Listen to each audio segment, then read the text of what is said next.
Welcome to Take a Look, a microscope for the unnoticed, zooming in on stories that not many people know about, with me, Bashar Allag. On this episode, we are aiming for the past and shooting for the future. This is not just a catchy phrase, it is the essence of what we are about to delve into, shooting and archery. We visited a horseback and archery center here in Qatar, where many young locals learn or refine their skills in the sport. That is where we look at the evolution of archery and shooting in the country, while uncovering how it deeply resonates with Qatar's culture and religion. We got the opportunity to interview a celebrity shooter, more on that later, but first let's learn more about archery and its importance here in Qatar, from Fayrouz Youssef. Qatar is a country known for preserving its traditions and showcasing it to the world. Archery stretches back into its history, where the sport has always been a prominent symbol of strength and precision in the Arabian Peninsula. There are countless of centers and academies that teach archery here, and the sport is usually paired with horse riding. Regardless of that, archery is highly praised within the local community and is returning to the spotlight. Fuad al-Madahka, owner of the Horseback and Archery Center, is a professional archer who has been practicing the sport since a very young age, and his passion has never faded. Horseback archery is getting more and more popular, not only in Qatar, also in the region, because it's type of reviving culture, and it's a catching theme for the new generation. And we see a lot of I could say Qataris or expats living in Qatar. They're joining our center for traditional archery, but also horseback archery. In his center, Fuad explains the historical context and its relation to the rich Islamic culture of the region, which always piques the interest of his pupils, encouraging them to further hone their skills. What's really inspiring is the amount of the books that we have. So there are a lot of Islamic scrolls, especially in the Mamluk era. It talks about in details the techniques of archery for hunting, for warfare, for the different types. So this is my inspiration. It's actually how to teach what was written in the books to the new generation. And this inspires me and inspires my students also to do the same. In this way, the younger generations in Qatar have rekindled this connection with their ancestors and honor the sport by learning to practice it even if they do not become professionals. I believe personally that horseback archery specifically, it humbles you as a person and makes you grow as an individual, because it teaches you confidence, it teaches you patience, because you have to be super patient and you have to be courageous to do that sport. So it teaches lots of skills that are very important to build the character of the kid. Religion is a main factor that contributes to the popularity of archery, where Muslims all over the world have an idealized view of the sport. From a religious perspective, maybe people are very familiar with the say of سيدنا عمر بن الخطاب علموا أولادكم السباحة والرماية وركوب الخيل.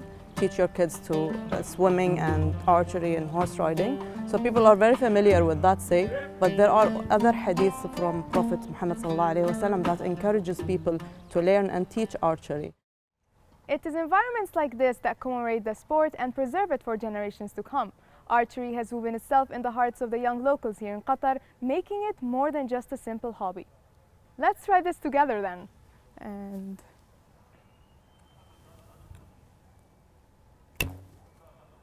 Well, that's why we need more practice.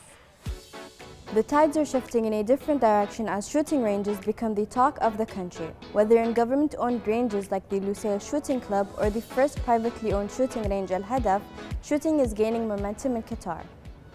For more insight, we met with Black Tiger Arabia, a professional shooter and instructor at Al Hadaf with more than 20 years of experience.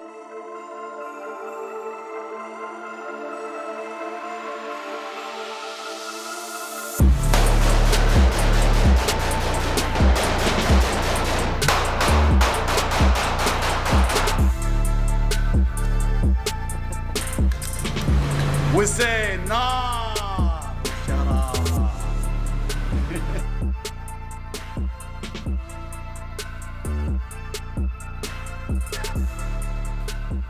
Can you please tell me how long you have been practicing shooting and why do you teach it? I have been involved with shooting for almost 25 years with military and police, and also with civilians. You know, I think shooting is a very important skill for everybody to know, but mainly for us, self-defense, if we are teaching civilians, and also for military, for whatever their jobs require. Currently, we have lasers to help with the training. We have advanced equipment with targets. Targets can move. We have also ballistic protection.